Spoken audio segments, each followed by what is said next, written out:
Bonjour, je suis Miguel Laventure. Comme vous, comme chaque Martiniquaise et chaque Martiniquais, nous aurons ensemble à choisir ceux qui seront les responsables, ceux qui vont siéger dans l'Assemblée qui va être élue au titre de la collectivité territoriale de Martinique. C'est une étape très importante. Le processus a commencé en janvier 2010.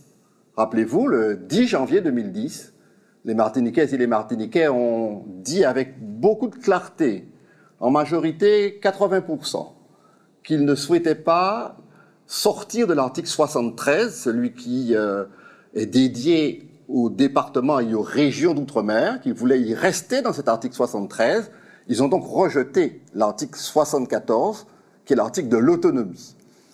Les Martiniquais ont aussi dit 2 semaines plus tard, c'était le 24 janvier, et bien qu'ils étaient d'accord, ils sont exprimés à 70%, donc très nettement, pour faire en sorte que plutôt d'avoir 2 collectivités, le département d'un côté et la région de l'autre, il y en a une seule, une collectivité unique, qui puisse assumer les responsabilités actuelles du département et de la région.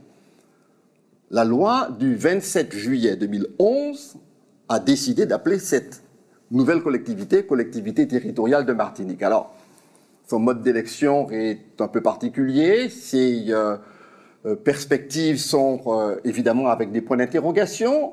En tout cas, il y a énormément de questions dans la tête de chacun. Je l'ai bien mesuré à toutes les réunions auxquelles j'ai participé et surtout, je l'ai bien mesuré avec l'insistance que j'ai eue de beaucoup de Martiniquais qui ont souhaité que nous puissions avoir des informations objectives, des informations qui soient véritablement celles qui résultent de la loi et qui par conséquent ne sont pas des manipulations politiques.